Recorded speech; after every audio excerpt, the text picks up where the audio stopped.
simply this: freedom. On July 9th, 2011, that dream became reality. South Sudan, the world's newest nation, was born.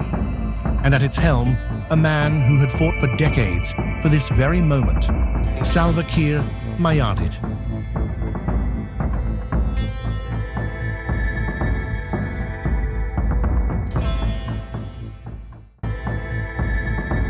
But the path to and from independence was fraught with immense challenges, from building a state from scratch to navigating internal divisions and an economy teetering on a single resource. This is the story of a nation forged in conflict and the complex legacy of its first leader. Kiir's journey began in the crucible of war. From his teens, he joined the fight for southern autonomy, rising through the ranks of the Anyanya and later co-founding the Sudan People's Liberation Army, the SPLA. He was John Garang's trusted deputy, a conciliator in a fractured movement.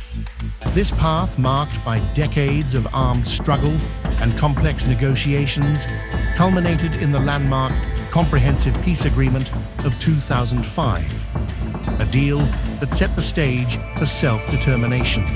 Brute force for the ruling NIF elite to maintain its power, rather than by consent of the governed through a consensual social contract.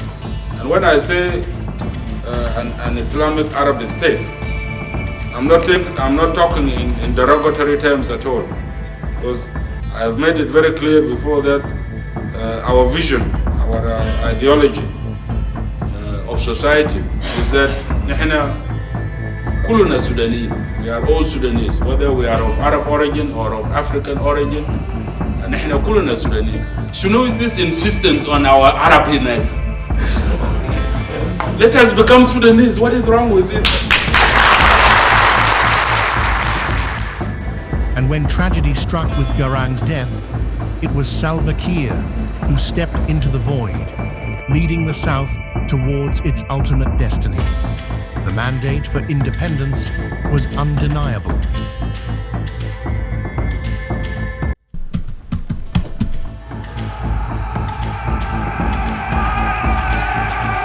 In January 2011, South Sudanese people voted with an overwhelming voice. Almost 99% chose a future free from Khartoum's rule. President Kiir, in his inaugural address, spoke of unity, forgiveness, and a commitment to human rights, promises that ignited hope across the fledgling nation. As the President of the Republic of South Sudan, I shall be faithful and bear true allegiance to the Republic of South Sudan. But the euphoria of independence was tragically short-lived. Cracks began to show in the political establishment. President Kiir's moves to centralize power, dismissing key figures like Vice President Riek Machar, ignited a fierce rivalry. Accusations of a coup attempt in December 2013 ignited a conflict that quickly consumed the nation. The political struggle morphed into a devastating civil war, largely along ethnic lines. The civil war became a humanitarian catastrophe. Millions were forced from their homes, seeking refuge within South Sudan or in neighboring countries. The human cost was staggering, with estimates of lives lost reaching hundreds of thousands. Despite numerous peace agreements, the conflict was a brutal cycle of violence and fleeting truces. Kiir's controversial decision to increase the number of states during the war further fueled divisions, exacerbating the ethno-political landscape. Beyond conflict, South Sudan faces an uphill battle in state building. Its economy is dangerously reliant on a single commodity: oil. This dependence makes it highly vulnerable to global market fluctuations and political instability in Sudan, through which its oil flows. Vast agricultural potential remains largely untapped. The challenges extend to governance itself. Weak institutions, a centralized power structure, and pervasive corruption hinder development. Human rights abuses persist, and accountability remains elusive, casting a long shadow over the nation's progress. South Sudan's position on the global stage is complex. Its landlocked status and reliance on external markets mean its fate is intertwined with regional powers and international actors.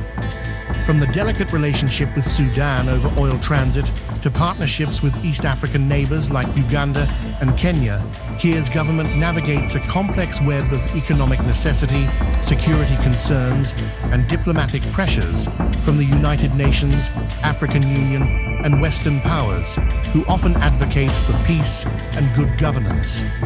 Salva Kiir Mayardit's legacy is a paradox, a liberator who delivered independence, yet whose tenure has been marred by intense conflict and governance challenges. South Sudan today stands at a crucial juncture. The nation possesses immense strengths and opportunities, from its natural resources to a resilient, youthful population.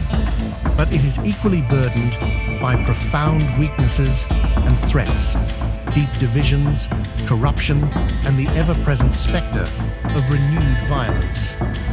As we consider South Sudan's future, the path ahead remains uncertain. But what if we could envision these futures? The story of South Sudan is still being written.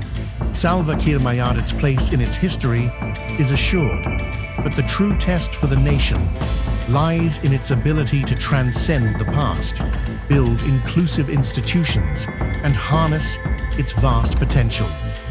For the world's youngest nation, the journey has been arduous, but the spirit of its people endures. The quest for lasting peace, stability, and prosperity continues. Thank you for watching, and remember to subscribe to our channel. Remember, until lions know how to write, history will always glorify the hunter.